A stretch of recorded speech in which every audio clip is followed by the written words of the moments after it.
नमस्कार मेरे प्यारे से झारखंड के छात्रों आज हम जो हमारा झारखंड बोर्ड है जो उसका ज्योग्राफी का एग्जाम होने वाला है दोस्तों उसके भूगोल के एग्जाम के दोस्तों आज हम सारे जितने हमारे इंपॉर्टेंट एमसीक्यूज हैं पूरे भूगोल के उसको देखने वाले हैं। तो दोस्तों इस वीडियो में आपको भूगोल का सारा एमसीक्यू मिलेगा। उसके साथ साथ आपको जो प्रीवियस ईयर के प्रश्न है यानी कि जो पिछले सालों में भूगोल के एमसीक्यू प्रश्न पूछे गए हैं वो भी देखने को मिलेंगे। तो दोस्तों चलिए बढ़ते हैं अपने वीडियो में बिना टाइम वेस्ट करते हुए। दोस्तों हमारा पहला प्रश्न है, मानव भूगोल अस्थिर पृथ्वी और क्रियाशील मानवों के बीच परिवर्तनशील संबंधों का अध्ययन है, यह किसने कहा है? तो दोस्तों जो यह कथन है यह है हमारे ईसी सैमुअल का, यानी कि ऑप्शन नंबर हमारा इसमें सेकंड सही है। ईसी सैमुअल इन्होंने ही कहा था कि मानव भूगोल अस्थिर पृथ्वी और क्रियाशील मानवों के बीच परिवर्तनशील संबंधों का अध्ययन है। अगला प्रश्न है हमारा, निम्नलिखित में से कौन सा एक मानव भूगोल का उपागम नहीं है? तो इसका सही आंसर हो जाएगा हमारा दोस्तों ऑप्शन नंबर दोस्तों बी, मात्रात्मक क्रांति। जो मात्रात्मक क्रांति है दोस्तों ये मानव भूगोल का एक उपागम नहीं है। तो आगे बढ़ते हैं। अगला प्रश्न है हमारा, विश्व में सबसे अधिक जनसंख्या वाला देश कौन सा है 2024-25 के अनुसार? तो दोस्तों विश्व में जो सबसे अधिक जनसंख्या वाला देश है वो 2024-25 के अनुसार वो है दोस्तों हमारा भारत। ठीक, इससे पहले तो चीन था। अगर वैसे पूछे नॉर्मली तो आप चीन कहेंगे, लेकिन अगर 2024-25 के अनुसार देखेंगे तो कौन है? भारत है। अब भारत की जनसंख्या सबसे ज्यादा हो चुकी है। अगला प्रश्न है, मानव विकास सूचकांक जिसको हम एचडीआई बोलते हैं, इंग्लिश में बोले तो ह्यूमन डेवलपमेंट इंडेक्स। तो दोस्तों मानव विकास सूचकांक मापन किस संस्था द्वारा किया जाता है? तो इसका सही आंसर हो जाएगा हमारा ऑप्शन नंबर दोस्तों सी, यूएनडीपी। जो हमारा यूनाइटेड नेशन डेवलपमेंट प्रोग्राम है दोस्तों इसी के द्वारा किया जाता है दोस्तों। मानव विकास सूचकांक का मापन किया जाता है, यानी कि यूएनडीपी हमारा इसमें सही है। यूएनडीपी का फुल फॉर्म क्या है? United Nation Development Programme. तो इसको भी आप याद रखिएगा। अगला प्रश्न है मित्रों, निम्न में से कौन सी रोपण फसल यानी कि प्लांटेशन क्रॉप नहीं है? तो दोस्तों इसका सही आंसर हो जाएगा दोस्तों हमारा इसमें ऑप्शन नंबर दोस्तों डी, यानी कि गेहूं। जो गेहूं है ये क्या है? एक रोपण फसल नहीं है, प्लांटेशन क्रॉप नहीं है। दोस्तों अगर आप हमारे चैनल पे पहली बार ही आए हैं तो प्लीज आपसे निवेदन है आप हमारे इस वीडियो को लाइक करिएगा और हमारे चैनल को सब्सक्राइब करिएगा। जो दोस्तों इसकी पीडीएफ है, इस वीडियो की पीडीएफ आपको फ्री में दी जाएगी। आप उसको कैसे डाउनलोड कर सकते हैं मैं आपको आगे बताऊंगा। दोस्तों अगर आपको हमारा वीडियो पसंद आ रहा है तो प्लीज एक छोटा सा कमेंट लिखिए और आप बताइए अपने झारखंड बोर्ड के किस संबंधित विषय से कौन सा वीडियो आप चाहते हैं। किसी भी सब्जेक्ट का अगर आपको वीडियो चाहिए तो आप कमेंट करिए, मैं बनाऊंगा। और इसी के साथ साथ मैं आपको ये भी बता देना चाहता हूँ, अगर आपने अभी तक हमारे झारखंड बोर्ड के पीआईक्यू को नहीं देखा है, मैंने एक सेपरेट वीडियो बनाई है जिसमें मैंने अपने 2024, 2025, 2023 यानी कि पिछले 3 साल के एमसीक्यू प्रश्न कराए हैं। अगर दोस्तों आपने अभी तक उस वीडियो को नहीं देखा है तो जाइए हमारे देख लीजिए। हमारे चैनल पे एक झारखंड बोर्ड की प्लेलिस्ट बना दी गई है, जेएसी बोर्ड प्लेलिस्ट, या आप इस वीडियो के डिस्क्रिप्शन बॉक्स में जाएंगे तो वहां से भी आपको उस वीडियो का लिंक मिल जाएगा। आप वहां से इस वीडियो को देख सकते हैं जिसमें भूगोल के पिछले 3 साल के एमसीक्यू प्रश्न कराए गए हैं। दोस्तों वीडियो को लाइक करिए, चैनल को सब्सक्राइब करिए। बिना टाइम वेस्ट करते हुए चलिए देखते हैं अपने अन्य प्रश्न को। अगला प्रश्न है, भारत में हरित क्रांति यानी कि ग्रीन रेवोल्यूशन का संबंध किससे है? तो भारत में जो हरित क्रांति का संबंध है दोस्तों वो है हमारा खाद्यान्न उत्पादन से, यानी कि ऑप्शन नंबर बी खा इसमें हमारा सही हो जाएगा। और जो हमारी ग्रीन रेवोल्यूशन है 1960 के दशक में हुई थी, तो इसे याद रखिएगा 1960 के दशक में हमारी ग्रीन रेवोल्यूशन हुई थी। को और जाने दो यानी कि स्टॉप एंड गो यानी कि जो निश्चयवाद है संबंधित है। स्टॉप एंड गो जो निश्चयवाद है किससे संबंधित है? दोस्तों इसका सही हो जाएगा हमारा ऑप्शन नंबर दोस्तों इसमें ए, नव निश्चयवाद से, न्यू डिटरमिनिज्म से। ऑप्शन नंबर इसमें करेक्ट है। निम्नलिखित में से कौन सा आर्थिक कारक जनसंख्या के वितरण को प्रभावित करने वाला कारक है? तो दोस्तों इसका सही आंसर हो जाएगा हमारा ऑप्शन नंबर दोस्तों इसमें डी, इनमें से सभी, यानी कि खनिज पदार्थ की उपलब्धता, नगरीयकरण, औद्योगिकरण, ये सब क्या करते हैं दोस्तों? जो क्या है हमारा आर्थिक कारक है जनसंख्या के वितरण को प्रभावित करने वाला। तो ऑप्शन नंबर इसमें डी सही हो जाएगा। अगला प्रश्न है हमारा दोस्तों, कोल खोज संबंधित है? तो दोस्तों ये संबंधित है हमारा, इसमें सही हो जाएगा हमारा ऑप्शन नंबर ए, सामूहिक कृषि यानी कि कलेक्टिव फार्मिंग से क्या है हमारा जो कोल खोज संबंधित है। तो option number a collective farming, सामूहिक कृषि सही है। अगला प्रश्न है, निम्नलिखित में से कौन सा एक कुटीर उद्योग नहीं है? कुटीर उद्योग को इंग्लिश में बोलते हैं दोस्तों कॉटेज इंडस्ट्री। आप याद रखिएगा, आपसे प्रश्न पूछ सकता है कि कॉटेज इंडस्ट्री में मतलब कौन सी चीज, कौन सा उद्योग नहीं शामिल होता है। तो मैं आपको बता देना चाहता हूँ इसमें सही आंसर हो जाएगा हमारा ऑप्शन नंबर दोस्तों ए, सामूहिक नहीं, इसमें हो जाएगा हमारा ऑप्शन नंबर सी, कागज उद्योग, यानी कि जो हमारा पेपर इंडस्ट्री होती है इसमें क्या है, इसमें शामिल नहीं है कुटीर उद्योग में, क्योंकि दोस्तों ये क्या है बड़ी इंडस्ट्री होती है। तो इसमें हमारा जो है मतलब पेपर उद्योग एक शामिल नहीं है। क्योंकि दोस्तों जो टोकरी बनाना है ये भी कुटीर उद्योग है, घर में ही बनाया जाता है। मट्टी से बर्तन भी ये भी कुटीर उद्योग है। रस्सी बनाना भी कुटीर उद्योग है। लेकिन जो हमारा सामूहिक अरे मतलब जो कागज उद्योग है ये क्या है, एक कुटीर उद्योग नहीं है। तो हमारा ऑप्शन नंबर इसमें सी, पेपर इंडस्ट्री कागज उद्योग सही हो जाएगा। अगला प्रश्न है पर्यटन है यानी कि टूरिज्म क्या है? तो इसका सही हो जाएगा टूरिज्म एक तृतीय क्रियाकलाप है यानी कि टेरिटरी एक्टिविटी है। तो इसका ऑप्शन नंबर बी तृतीय क्रियाकलाप सही है। अगला प्रश्न है ऑस्ट्रेलिया पार महाद्वीप रेलवे मार्ग जोड़ता है यानी कि जो ऑस्ट्रेलिया पार महाद्वीप रेलवे मार्ग है किसको किसको जोड़ता है? तो इसका सही आंसर हो जाएगा हमारा option number A Sydney Perth को। तो ये हमारा क्वेश्चन जो है बहुत इंपॉर्टेंट है, इस साल के मॉडल पेपर में भी आया है, तो इसको आप जरूर देखिएगा। सिडनी पर्थ को क्या करता है, जो ऑस्ट्रेलिया का पार महाद्वीप रेल मार्ग है वो जोड़ता है। अगला क्वेश्चन है दो देशों के मध्य व्यापार कहलाता है। तो जो दो देशों के मध्य व्यापार होता है उसे हम बोलते हैं दोस्तों इंटरनेशनल ट्रेड यानी कि अंतरराष्ट्रीय व्यापार। तो इसमें हमारा ऑप्शन नंबर सी सही है। अगला प्रश्न है भारत ने उदारीकरण यानी कि लिबरलाइजेशन को किस वर्ष अपनाया था? तो इसका सही आंसर हो जाएगा 1991 ऑप्शन नंबर ए। भारत ने उदारीकरण, वैश्वीकरण और जो भूमंडलीकरण है उसको 1991 में अपनाया था। इसको हम शॉर्ट फॉर्म में बोलते हैं क्या, एलपीजी। ठीक, तो उदारीकरण भी क्या है, हमने 1991 में अपनाया था। ऑप्शन नंबर ए इसमें करेक्ट है। अगला प्रश्न है निम्नलिखित में से कौन सा उद्योग नगर है यानी कि इंडस्ट्रियल टाउन में से कौन सा है, जो चार दिए गए हैं? तो इसमें हमारा ऑप्शन नंबर सी जमशेदपुर ये करेक्ट है, क्योंकि जो जमशेदपुर है क्या है, ये एक उद्योग नगर है।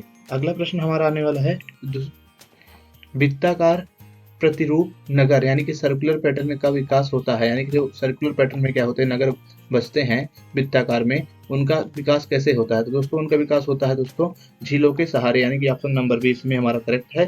झीलों के सहारे क्या होता है, जो वृत्ताकार होते हैं, जो गोल आकार के पैटर्न के हमारे जो शहर होते हैं या नगर होते हैं, उनका विकास होता है। दोस्तों अगर आपको हमारा वीडियो पसंद आ रहा है, प्लीज़ आपसे रिक्वेस्ट है हमारे इस वीडियो को लाइक कर दीजिए, और आप चैनल में पहली बार आए हैं तो चैनल को सब्सक्राइब करिए। मेरा छोटा सा चैनल है, मैं अकेले इस पर वीडियो बनाता हूँ, मेरे पास कोई टीम नहीं है, मैं खुद ही बनाता हूँ वीडियो, खुद एडिट करता हूँ, खुद अपलोड करता हूँ, खुद थंबनेल बनाता हूँ। तो दोस्तों प्लीज़ आप मतलब हमारे वीडियो को लाइक कर दीजिए, क्योंकि मैं इसका पीडीएफ भी आप सबको फ्री में ही देता हूँ। कोई ऐसा यूट्यूब पे नहीं है जो पीडीएफ फ्री में दे, सब बोलते हैं एप्लीकेशन पे जाओ, एप्लीकेशन पे डाउनलोड करो, ये करो, साइन अप करो, ये सब करो, लेकिन मैं तुम तो आपको फ्री में पीडीएफ देता हूँ।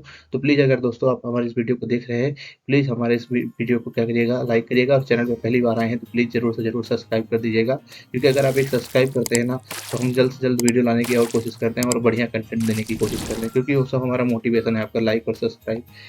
चलिए देखते हैं अपने अगले प्रश्न को। हमारा अगला प्रश्न है हाल के वर्षों में भारत में सर्वाधिक जनसंख्या किस देश के प्रवासियों की रही, यानी कि जो भारत है उसमें किस देश की प्रवासियों की जनसंख्या सबसे अधिक रही है? तो इसमें हम सभी जानते हैं इसका हमारा सही आंसर हो जाएगा बांग्लादेश। तो बांग्लादेश के जो प्रवासी हैं, जो माइग्रेंट्स होते हैं, क्या है, हमारे यहाँ बहुत ज़्यादा आते हैं। ठीक है, बांग्लादेश के प्रवासी, इसमें ऑप्शन नंबर भी हमारा सही हो जाएगा। अगला प्रश्न है भारत के किस राज्य में साक्षरता दर सबसे कम है? तो इसका सही आंसर हो जाएगा हमारा option number D Bihar. Bihar में लिटरेसी सबसे कम है और जनसंख्या घनत्व सबसे ज़्यादा है।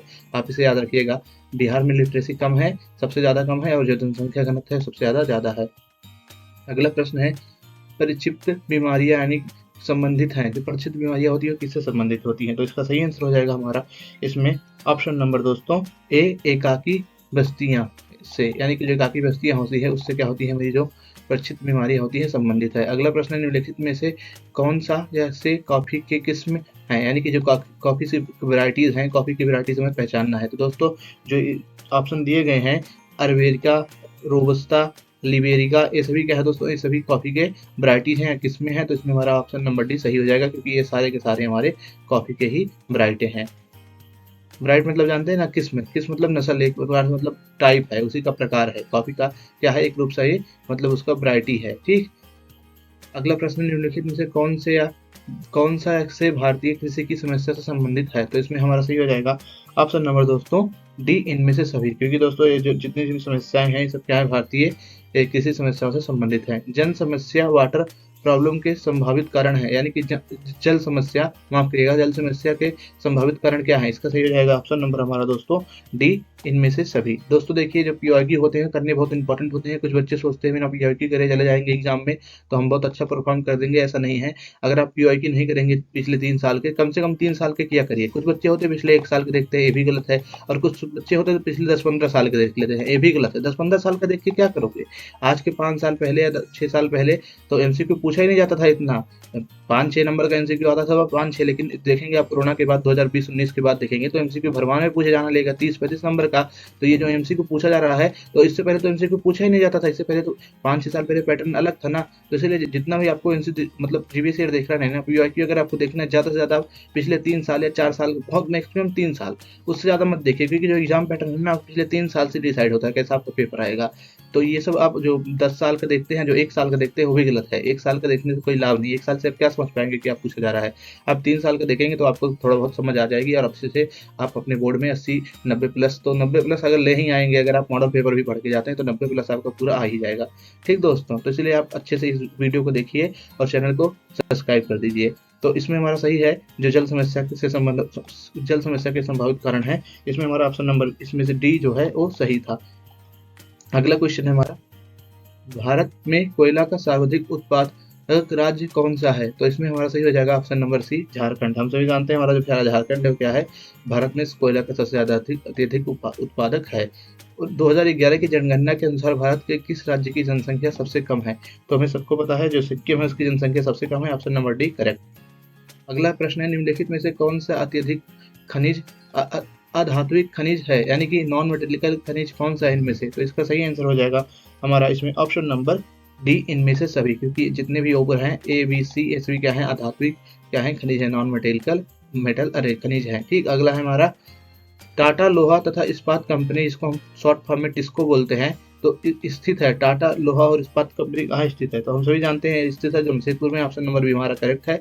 आप टिस्को का फुल फॉर्म याद कर लीजिए। टिस्को मतलब क्या है, टाटा लोहा तथा इस्पात कंपनी। ठीक, इसे इंग्लिश में कहते हैं Tata iron and steel company. तो इसे आप याद कर लीजिए टिस्को। टिस्को का फुल फॉर्म जरूर आ सकता है कभी कभी, और इसकी स्थापना कब हुई थी। अगला प्रश्न है, भारतमाला परियोजना निम्नलिखित में से किससे संबंधित है? तो भारतमाला परियोजना निम्नलिखित से संबंधित है हमारा राष्ट्रीय जल मार्ग निर्माण से, यानी कि नेशनल हाईवे कंस्ट्रक्शन से, तो राजमार्ग निर्माण से। तो हमारा ऑप्शन नंबर ए, राजमार्ग निर्माण, ये वाला सही हो जाएगा। अगला प्रश्न है हमारा, भारत में रंगीन टेलीविजन यानी कि कलर टेलीविजन की शुरुआत कब हुई? तो इसका सही आंसर हो जाएगा हमारा ऑप्शन नंबर इसमें ए, 1982 में रंगीन टेलीविजन की शुरुआत हुई, जब वही राजीव गांधी का जो कार्य था उसी समय में। अगला प्रश्न है हमारा, निम्नलिखित में से कौन सा ऐसे लोहा इस्पात उद्योग से संबंधित है? तो इसमें हमारा सही आंसर हो जाएगा दोस्तों ऑप्शन नंबर हमारा डी, इनमें से सभी लोहा इस्पात से संबंधित है। अगला प्रश्न है हमारा, एयर इंडिया संबंधित है, तो हम सभी जानते हैं जो एयर इंडिया है वो किससे संबंधित है, वो सब वायु विमान मार्ग से संबंधित है, तो इसमें हमारा ऑप्शन नंबर सी सही हो जाएगा। अगला प्रश्न है, भारत के किस राज्य में साक्षरता दर सबसे अधिक है? इसका सही आंसर हो जाएगा केरल। इंपॉर्टेंट प्रश्न है, बार बार आता है, इसे आप नोट करिएगा। जो केरल है वहां पर सबसे ज्यादा लिटरेसी है, यानी कि साक्षरता दर है, साक्षरता है। महिलाओं में भी सबसे ज्यादा साक्षरता दर केरल में ही है। ठीक, तो इसमें आपका ऑप्शन नंबर बी केरल सही हो जाएगा। भारत में सबसे पुरानी सूती वस्त्र मिल कहाँ स्थित है या स्थापित की गई थी? तो दोस्तों इसका सही आंसर हो जाएगा हमारा इसमें ऑप्शन नंबर दोस्तों हमारा खा, कोलकाता, यानी कि जो कोलकाता है, फोर्ट ग्लॉस्टर है, यहाँ पर क्या है, जो भारत में सबसे पुरानी सूती मिल है स्थापित की गई थी, तो ऑप्शन नंबर बी हमारा इसमें करेक्ट है। अगला प्रश्न है हमारा, एंथ्रोपोलॉजियोग्राफी ने लिखी? तो जो दोस्तों इसके लेखक हैं, जो इसको लिखने वाले थे वो थे दोस्तों फ्रेडरिक रेगजल। इसमें ऑप्शन नंबर हमारा भी फ्रेडरिक रेगजल करेक्ट हो जाएगा। अगला प्रश्न है हमारा, प्रति 1000 व्यक्तियों पर एक वर्ष में मृतकों की संख्या को कहा जाता है? तो इसको कहा जाता है ऑप्शन नंबर हमारा सी, अशोधित मृत्यु दर। ठीक, अशोधित मृत्यु दर ये करेक्ट हो जाएगा। अगला प्रश्न है, विश्व में सघन जनसंख्या वाले क्षेत्रों में किस प्रकार की कृषि की जाती है? तो सघन जनसंख्या वाले क्षेत्रों में गहन निर्वाह कृषि की जाती है, ऑप्शन नंबर सी करेक्ट है। निम्नलिखित में से कौन सा कोयला का सर्वोत्तम किस्म है? तो इसमें हमारा सही हो जाएगा ऑप्शन नंबर ए, एंथ्रोसाइट। ठीक, तो हमारा एंथ्रोसाइट क्या है, करेक्ट है, क्योंकि कोयला का सबसे अच्छा किस्म है।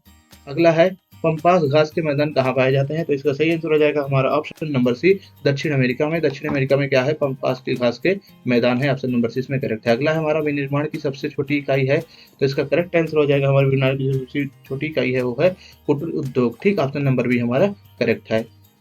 अगला प्रश्न है, वह क्रियाकलाप जिनमें तैयार वस्तुओं का उत्पादन व निर्माण नहीं होता है वो होते हैं? तो दोस्तों जिनमें तैयार वस्तुओं का उत्पादन व निर्माण नहीं होता है उनको हम क्या बोलते हैं दोस्तों? हम उनको बोलते हैं दोस्तों, पहले तो बोलते हैं उनको तृतीयक क्रियाकलाप, और हम उसको बोलते हैं चतुर्थ क्रियाकलाप, यानी कि बी और सी दोनों इसमें करेक्ट होगा, क्योंकि बी और सी दोनों में क्या होता है, तैयार वस्तुओं का उत्पादन व निर्माण नहीं होता है। ठीक, तो ऑप्शन नंबर हमारा इसमें डी क्या हो गया, करेक्ट है। अब अगला प्रश्न है, पर्यटन यानी कि टूरिज्म का उदाहरण है? तो टूरिज्म उदाहरण है दोस्तों, ये देखिए पिछली बार पूछा गया था ना, देख लीजिए, ये सन 2025 में भी पूछा गया था, 24 में आ रहा है प्रश्न दोस्तों। इसका सही आंसर हो जाएगा हमारा ऑप्शन नंबर इसमें दोस्तों सी, तृतीय क्रियाकलाप, यानी कि तृतीय क्रियाकलाप क्या है दोस्तों, ये हमारा टूरिज्म का एक उदाहरण है। अगला प्रश्न है, राष्ट्रीय राजमार्ग 44 यानी कि NH44 जोड़ता है। तो NH44 किसको जोड़ता है? ये जोड़ता है हमारा श्रीनगर से कन्याकुमारी को। तो ऑप्शन नंबर ए करेक्ट है। स्वेज नहर यानी कि स्वेज कैनाल जोड़ता है। तो इसका सही हो जाएगा हमारा ऑप्शन नंबर दोस्तों इसमें सी, भूमध्य सागर और लाल सागर को। भूमध्य सागर जो लाल सागर है उसको स्वेज कैनाल हमारा जोड़ता है। ठीक, अगला प्रश्न है, किस वर्ष भारत को इंटरनेट की सुविधा प्राप्त हुई थी? तो इसका सही आंसर हो जाएगा हमारा ऑप्शन नंबर ए 1995 यानी कि 1995 में भारत को इंटरनेट की सुविधा प्राप्त हुई थी। निम्न में से प्राचीन शहर कौन सा है? यानी कि इनमें से बताना है सबसे प्राचीन शहर कौन सा है? तो इसका सही आंसर हो जाएगा दोस्तों ऑप्शन नंबर ए हमारा पटना। पटना का है दोस्तों एक प्राचीन शहर है। अगला प्रश्न है हमारा, चाय उत्पाद प्रदेश है। तो हम सभी जानते हैं चाय उत्पाद प्रदेश है, ये है दोस्तों हमारा इनमें से सभी, यानी कि जितने भी तीनों ऑप्शन है सभी चाय उत्पाद प्रदेश हैं। तो ऑप्शन इसमें हमारा डी करेक्ट हो जाएगा। अगला प्रश्न है, शुष्क कृषि भूमि के अंतर्गत किस प्रकार की फसलें उगाई जाती हैं? तो इसमें सही हो जाएगा हमारा ऑप्शन नंबर सी, बाजरा। बाजरा जैसी फसलें कहाँ उगाई जाती हैं? शुष्क भूमि क्षेत्र में, जैसे कि राजस्थान वाले क्षेत्रों में जहाँ पर वर्षा कम होती है, जहाँ की जमीन या कृषि क्या है, शुष्क भूमि वाली कृषि है। तो बाजरा इसमें हमारा करेक्ट हो जाएगा। अगला प्रश्न है, निम्नलिखित में से कौन सा ऐसे कार्यक्रम जल संभर विकास परियोजना से संबंधित है? तो इसका सही आंसर हो जाएगा हमारा ऑप्शन नंबर दोस्तों इसमें डी, इनमें से सभी। इनमें जितने भी ऊपर के ऑप्शन हैं सभी सही हैं, क्योंकि ये सभी हमारा जल संभर विकास परियोजना से संबंधित है। अगला प्रश्न है, भारत के किस राज्य में नुमाड़ी तथा गुआ खदानें स्थित हैं? तो नुआमंडी और गुआ खदानें कहाँ स्थित हैं? हम सबको पता है। इसका सही आंसर हो जाएगा ऑप्शन नंबर से झारखंड। झारखंड में ही हमारी नुआमंडी और जो गुआ खदानें हैं उपस्थित हैं। अगला प्रश्न है, हजारी विजयपुर जगदीशपुर यानी कि HVJ संबंधित है। तो दोस्तों संबंधित है हमारे option number A gas pipeline से। गैस पाइपलाइन से क्या, जो हमारा हजारी विजयपुर और जगदीशपुर है क्या है, संबंधित है। इसको हम HVJ बोलते हैं। ठीक, तो अभी याद रखिएगा। तो इसका ऑप्शन नंबर ए करेक्ट है। किस देश की सहायता से बोकारो इस्पात संयंत्र की स्थापना की गई? तो इसका सही आंसर हो जाएगा हमारा ऑप्शन नंबर ए, सोवियत संघ, जो कि हमारा प्रिय देश है, हमारा प्रिय संबंधी है। सोवियत संघ इसमें करेक्ट हो जाएगा दोस्तों। USSR इसको हम बोलते हैं इंग्लिश में, और हिंदी में बोलते हैं सोवियत संघ, जिसको हम रूस के नाम से जानते हैं, क्योंकि सोवियत संघ का 1991 में विघटन हो गया। तो जितनी भी जिम्मेदारियां थी सब रूस के ऊपर आ गई, रूस उसका उत्तराधिकारी बना। तो इसमें हमारा सोवियत संघ ऑप्शन नंबर ए करेक्ट हो जाएगा। बोकारो कहाँ पर है आप बताइए, अगर आपको पता है कमेंट में बताइए। अगला प्रश्न है, दक्षिण भारत का मैनचेस्टर किस शहर को कहा जाता है? तो इसका सही आंसर हो जाएगा हमारा कोयम्बटूर। जो हमारा ऑप्शन नंबर कोयम्बटूर है ये सही है, क्योंकि इसमें जो दक्षिण भारत है इसको दक्षिण भारत का मैनचेस्टर कहते हैं। पर्वतीय क्षेत्र में किस प्रकार के अधिवास पाए जाते हैं? तो पर्वतीय क्षेत्र में हमारे अधिवास जो पाए जाते हैं होते हैं सीढ़ीदार। तो ऑप्शन नंबर बी सही है, सीढ़ीदार। अगला प्रश्न है, भारत में कितने राज्य हैं? तो हम सबको पता है भारत में राज्यों की संख्या है 28। ठीक, वर्तमान समय में 28 है। जब ये प्रश्न पूछा गया है तो आप जान लीजिए एक क्वेश्चन आ भी सकता है, क्योंकि हमारे यहाँ राज्यों की संख्या घटती बढ़ती रहती है ना। कभी कभी किसी राज्य को हटा दिया जाता है, मर्ज कर दिया जाता है एक में, या किसी नए राज्य को बना दिया जाता है। तो 28 राज्य की संख्या है हमारे पूरे भारत में। अगला प्रश्न है, विभिन्न आयु समूहों में लोगों की संख्या को कहा जाता है? जो विभिन्न आयु समूह के लोगों की संख्या होती है उसे बोलते हैं हम आयु संगठन। ठीक, आयु संगठन मतलब कितने लोग के समूह, कितने लोग मतलब कैसे हैं हमारे भारत में, कितने लोगों का समूह जवान है, कितने लोग बूढ़े हैं, इसी को बोलते हैं। यानी कि जो विभिन्न आयु समूहों के लोग होते हैं उनकी संख्या को हम कहते हैं आयु संगठन। हमारे यहाँ का आयु संगठन कैसा है? हमारे यहाँ जानते हैं ना, हमारा भारत देश युवा देश है। युवा देश का मतलब क्या है? यहाँ की जो आयु संगठन है, आयु संरचना है, इसमें युवा लोग ज्यादा हैं। अगला प्रश्न है, ओपेक का मुख्यालय है। ओपेक का प्रश्न आपके मॉडल पेपर में जा सकता है। ओपेक का मुख्यालय कहाँ है इसको आपको बताना है। इसका सही आंसर है हमारा ऑप्शन नंबर ए, वियना में। वियना में ही हमारा ओपेक जो है इसका मुख्यालय है। अगला प्रश्न है, गैर परंपरागत ऊर्जा स्रोत के उदाहरण है। तो इसका सही आंसर हो जाएगा ऑप्शन नंबर डी, इनमें से सभी। इनमें से सभी जितने हैं, सौर ऊर्जा, पवन ऊर्जा, जैव ऊर्जा, ये सब क्या है? गैर परंपरागत स्रोत के उदाहरण है। अगला प्रश्न है हमारा, ध्वनि प्रदूषण का मुख्य स्रोत है। तो ध्वनि प्रदूषण का मुख्य स्रोत है दोस्तों इनमें से सभी, यानी कि मोटर वाहन से भी ध्वनि प्रदूषण होता है, उद्योगों से भी ध्वनि प्रदूषण होता है, लाउड स्पीकर से भी ध्वनि प्रदूषण होता है। तो इसमें हमारा इनमें से सभी सही हो जाएगा। दोस्तों हमारा यहाँ पर कंप्लीट होता है 2024 का MCQ। अब हम बढ़ते हैं अपने 2023 के MCQ की तरफ, क्योंकि 2023 का भी MCQ हम देख लेंगे, उसके बाद हमारा वीडियो समाप्त हो जाएगा। आइए देखते हैं अपने 2023 के MCQ को। अगर अभी तक भी आपने हमारे वीडियो को लाइक नहीं किया और चैनल को सब्सक्राइब नहीं किया, प्लीज दोस्तों हमारे मेहनत को देखते हुए हमारे चैनल को सब्सक्राइब कर दीजिए और वीडियो को लाइक कर दीजिए। चलिए देखते हैं अपने MCQ को 2023 के। दोस्तों जो हमारा पहला MCQ आया था 2023 में, वो आया था ग्रिफिथ टेलर द्वारा कौन सी विचारधारा दी गई थी? तो इसका सही आंसर हो जाएगा हमारा ऑप्शन नंबर सी, या तीसरा नव नियतिवाद नियो डिटर्मिनिज्म। अगला प्रश्न है विश्व में सबसे अधिक जनसंख्या वाला महादेश है। तो जब सबसे अधिक जनसंख्या वाला हम सभी जानते हैं दोस्तों जो महादेश है वो है हमारा एशिया। एशिया में सबसे ज्यादा क्या है जनसंख्या है। तो एशिया के बाद कौन सा है आप बता सकते हैं तो प्लीज कमेंट करिए। अगला प्रश्न है हमारा मानव विकास सूचकांक का मापक निम्नलिखित में से कौन सा है। तो इसका सही आंसर हो जाएगा ऑप्शन नंबर 4 इनमें से सभी, यानी कि स्वास्थ्य शिक्षा संसाधन तक पहुंच, ये सब क्या है, ये सभी के सभी हमारे मानव विकास सूचकांक के मतलब मापक हैं। मानव विकास सूचकांक को हम इंग्लिश में बोलते हैं दोस्तों ह्यूमन डेवलपमेंट इंडेक्स, और इसको बोलते हैं हम HDI। तो इसको भी याद रखिएगा, इसको शॉर्ट फॉर्म में बोलते हैं हम HDI। HDI का मतलब होता है ह्यूमन डेवलपमेंट इंडेक्स। ये सब मानव विकास के जो है सूचकांक का अंग्रेजी अनुवाद है और इसको शॉर्ट फॉर्म में HDI बोलते हैं। इसे आप प्लीज याद रखिएगा क्योंकि इसका फुल फॉर्म पूछ सकता है। अगला प्रश्न है निम्नलिखित में से किस प्रकार की कृषि में खट्टे रसदार फलों की कृषि की जाती है। तो इसका सही हो जाएगा हमारा ऑप्शन नंबर दोस्तों सी भूमध्य सागरीय कृषि, यानी कि मेडिटेरियन जो एग्रीकल्चर होता है इसमें क्या होता है दोस्तों, यहाँ पर जो हमारी खेती होती है उसमें कृषि में खट्टे रसदार फलों की कृषि की जाती है। तो ऑप्शन नंबर सी इसमें करेक्ट है। अगला क्वेश्चन है निम्नलिखित में से कौन सा एक प्रकार का उद्योग अन्य उद्योगों के लिए कच्चे माल का उत्पादन करता है। तो हम सभी जानते हैं जो कच्चे मालों के उत्पादन करता है अन्य उद्योगों के लिए वो करता है हमारा दोस्तों आधारभूत उद्योग, यानी कि बेसिक इंडस्ट्री। बेसिक इंडस्ट्री क्या करता है, जो अन्य उद्योग होते हैं उनके लिए क्या करता है, रॉ मटेरियल जिसको हम हिंदी में बोलते हैं कच्चे माल, वो तैयार करता है। और इसी के माध्यम से जो हमारा मतलब बेसिक इंडस्ट्री होती है, इसी के आधार पर आप देखेंगे जितनी भी हमारी अन्य उद्योग है वो क्या करते हैं, अपना कच्चा माल प्राप्त करते हैं और अपना कार्य करते हैं जो इनको उत्पादन करना रहता है। अगला प्रश्न है निम्नलिखित में से कौन सा एक तृतीयक क्रियाकलाप है। तो इसका सही आंसर हो जाएगा हमारा ऑप्शन नंबर बी व्यापार। व्यापार एक तृतीयक क्रियाकलाप है। मतलब तृतीयक समझ रहे हैं, 3 सेक्टर है, प्राथमिक द्वितीयक तृतीयक और चतुर्थ भी आ गया है। तो तृतीयक में हमारा मेनली क्या आता है, सेवा वो आता है। तो व्यापार भी एक रूप से सेवा है, तो उसमें हम व्यापार को भी शामिल कर लेते हैं। तो व्यापार क्या है दोस्तों, हमारा एक तृतीयक क्रियाकलाप है। तो ऑप्शन नंबर बी ट्रेडिंग सही है। किस देश में रेल मार्गों के जाल का सघनतम घनत्व पाया जाता है। तो इसका सही आंसर होगा हमारा ऑप्शन नंबर सेकंड संयुक्त राज्य अमेरिका यूएसए में जो रेल मार्ग का सबसे सघनतम जो घनत्व है वो पाया जाता है। अगला क्वेश्चन है विश्व व्यापार संगठन जिसको हम बोलते हैं WTO इंग्लिश में का मुख्यालय कहाँ है। तो विश्व व्यापार संगठन का मुख्यालय है जनेवा में। ठीक, विश्व व्यापार संगठन है जो है इसको हम इंग्लिश में बोलते हैं वर्ल्ड ट्रेड ऑर्गेनाइजेशन, और इसी को हम वर्ल्ड ट्रेड ऑर्गेनाइजेशन को शॉर्ट फॉर्म में WTO बोलते हैं। तो जो इसका मुख्यालय है हमारा जनेवा में है। तो इसका फुल फॉर्म और इसका जो हिंदी अनुवाद हो याद रखिएगा, WTO को बोलते हैं वर्ल्ड ट्रेड ऑर्गेनाइजेशन, हिंदी में बोले तो विश्व व्यापार संगठन। अगला प्रश्न है निम्नलिखित में से आर्थिक क्रिया में कौन सा ग्रामीण अधिवासों से संबंधित है। तो इसका सही आंसर हो जाएगा हमारा ऑप्शन नंबर इसमें प्राथमिक क्रियाएं। तो ऑप्शन नंबर प्रथम इसमें सही है। निम्नलिखित में से कौन सा धार्मिक नगर है।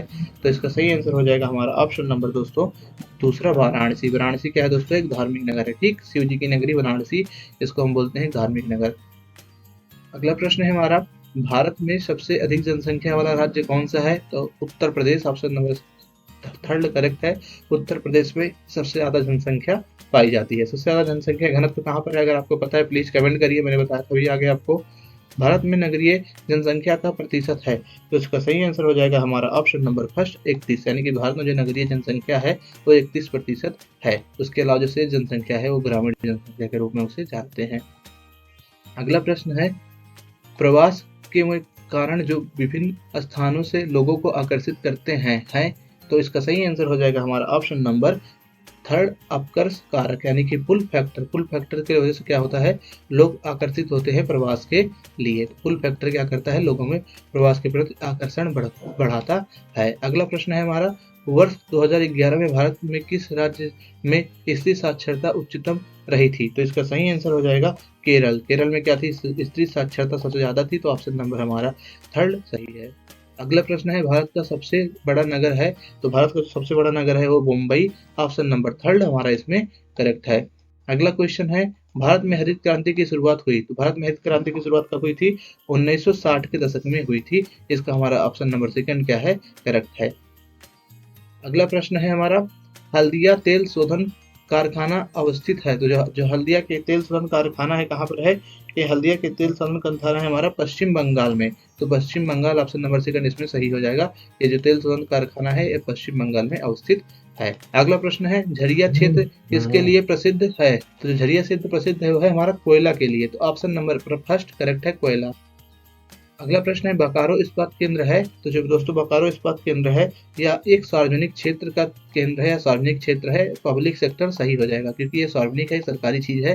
बोकारो इस्पात केंद्र प्राइवेट नहीं है, ना ही संयुक्त है, और इनमें से कोई भी नहीं है, यानी कि ऑप्शन नंबर हमारा जो सेकंड है सही हो जाएगा क्योंकि बोकारो इस्पात एक सार्वजनिक क्षेत्र है या सरकारी क्षेत्र है। अगला है निम्नलिखित में से किस शहर को भारत का मैनचेस्टर कहा जाता है? तो इसका सही आंसर हो जाएगा हमारा ऑप्शन नंबर दोस्तों सेकंड अहमदाबाद। अहमदाबाद क्या है? भारत का मैनचेस्टर है, तो option number second is correct in this question. बढ़ते हैं अपने अगले प्रश्न की तरफ। हमारा अगला प्रश्न है भारत का सबसे लंबा राष्ट्रीय जलमार्ग है, तो भारत का सबसे लंबा राष्ट्रीय जलमार्ग है वो है NH44 यानी कि नेशनल हाईवे 44। राजमार्ग होगा, मैं बार बार राजमार्ग को जलमार्ग बोल दे रहा हूँ, तो इसमें राजमार्ग हमारा करेक्ट हो गया। ठीक, अब NH44 इसमें करेक्ट है। अगला प्रश्न है उत्तर दक्षिण गलियारा जोड़ता है, तो उत्तर दक्षिण गलियारा जोड़ता है हमारा श्रीनगर को कन्याकुमारी से, तो ऑप्शन नंबर हमारा इसमें थर्ड जो है वो करेक्ट है। अगला क्वेश्चन है भारत की प्रथम रेलवे लाइन किन नगरों के मध्य निर्मित की गई थी? तो इसका सही आंसर हो जाएगा, हम सभी जानते हैं जो भारत की प्रथम रेलवे लाइन है वो 1953 में निर्मित की गई थी, यानी कि बनाई गई थी। किसके मध्य बनाई गई थी? थाने से मुंबई, तो Mumbai to Thane option number हमारा इसमें थर्ड करेक्ट है। ठीक, जान जाइएगा मुंबई से थाने, इसे मतलब रट ही लीजिए, तो मतलब सबको याद ही होना चाहिए। ये तो बहुत इजी क्वेश्चन है, लेकिन कभी से आप अच्छे से पढ़ लीजिए क्योंकि ये आ सकता है प्रथम रेलवे लाइन किन नगरों के मध्य बनाई गई थी? बॉम्बे में बनाई गई थी, बम्बई से थाने, दोनों कहाँ पर है? महाराष्ट्र में, मुंबई भी महाराष्ट्र में, थाने भी महाराष्ट्र में है। अगला प्रश्न है कोलकाता बंदरगाह स्थित है, तो इसका सही आंसर हो जाएगा हमारा ऑप्शन नंबर सी, मतलब दूसरा पश्चिम बंगाल। पश्चिम बंगाल में हमारा क्या है? जो कोलकाता बंदरगाह है वो स्थित है। अगले प्रश्न को देखते हैं। अगला प्रश्न है हमारा धारावी बस्ती कहाँ अवस्थित है? तो धारावी बस्ती कहाँ है? बम्बई में है, तो आप जानिए जो धारावी है ये कहाँ है? बम्बई में है। एक स्लम टाइप का एक समझ लीजिए है, मतलब धारावी बस्ती बहुत बढ़िया है बम्बई की, तो इसको आप जान जाइए हमारा जो बम्बई है इसका इसमें करेक्ट ऑप्शन ए हो जाएगा या प्रथम हो जाएगा। ठीक, अगले प्रश्न की तरफ बढ़ते हैं।